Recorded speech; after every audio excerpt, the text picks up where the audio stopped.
This video, we will discuss about the irrigation development government policies and what are the irrigation schemes that are present in India.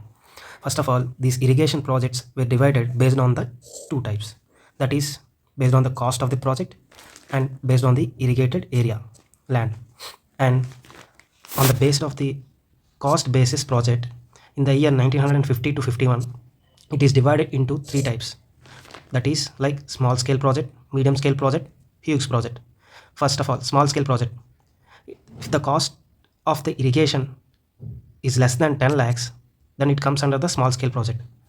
And if the cost between 10 lakhs to 5 crores, it comes under the medium scale project. If the cost is more than 5 crores, it comes under the huge project.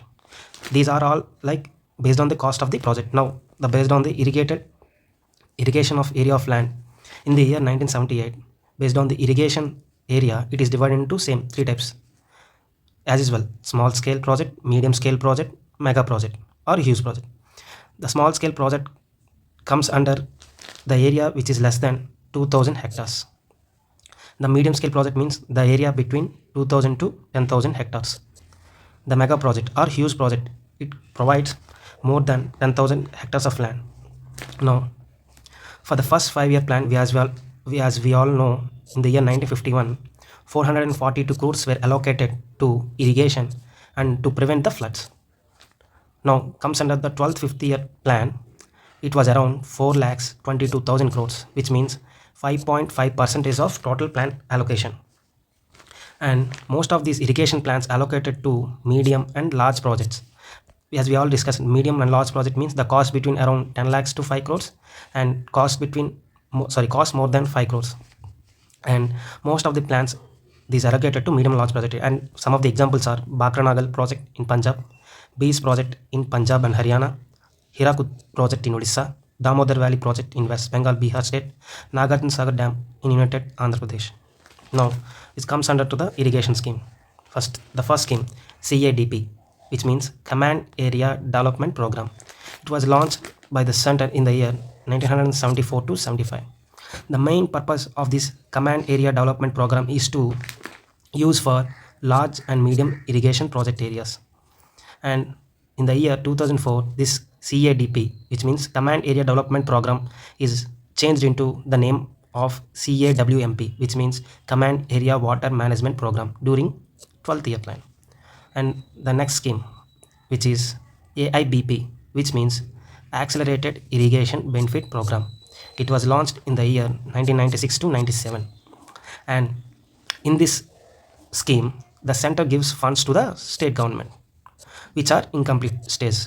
So the loans were also provided to the large and medium scale projects, same as CADP, Command Area Development Program. Same AIBP also provides large and medium scale projects.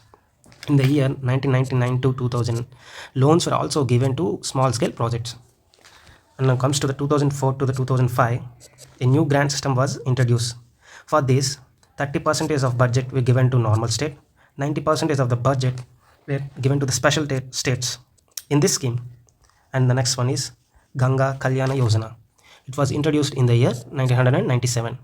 The main motto of this scheme is to help farmers and its use of water resources. And the main important usage of this Ganga Kalyan Yojana scheme is to extraction of groundwater resources. Next one, Haryali scheme. This scheme was introduced in the year 2000. It helps to provide watershed management for rural areas. And centers started allocating 100 crores for this Haryali scheme.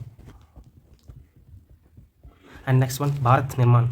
It was started in the year 2005. The main aim is to provide irrigation facility to 10 million hectares.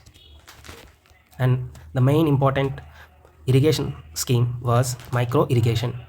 This micro irrigation is divided into two types, like drip irrigation, sprinkler irrigation.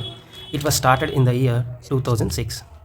The main objective of this micro irrigation is to provide water at adequate quantity in regular frequent intervals of time, which means the water will always provided in a low quantity at regular time intervals.